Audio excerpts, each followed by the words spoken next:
नमस्कार जय नमस्कार जिवानी। दर्शकों, आप आपण देख बघितलं रहे हैं असेल की फुलवारी पावसाने फारच कहर केलेला आहे। राज्यातच नाही राज्यातच पूर्ण कहर केलेला आहे।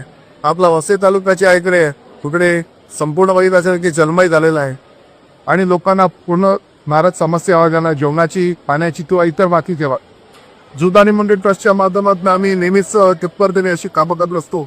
आपण बघितलं असेल की गेल्या वेळी जेव्हा करोना आलेला तेव्हा ही जुदानीच्या माध्यमातून बहुतसे हजार करोडो लोकांचं जेवण देण्याची आपण इकडनं देण्याचा प्रयत्न केलेला आणि लोकांकडून पोचवलेला होता।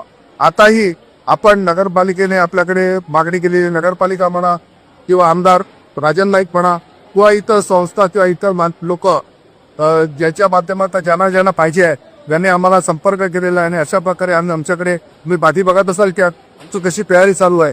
आतापर्यंत आता 2 वाजलेले आहेत। आतापर्यंत 12 ते 13,000 लोकांचं जेवण आपण पाठवलेलं आहे आणि पुढेही असंच काम जोरात चालू आहे। लोकांची मागणी वाढत आहे, नगरपालिकेची मागणी वाढत आहे, लोकांची मागणी वाढत आहे आणि त्याच्या माध्यमातून जवळजवळ मला ते 32,000पर्यंत आजच्या दिवसात जेवण जाईल अशी माझी अपेक्षा आहे।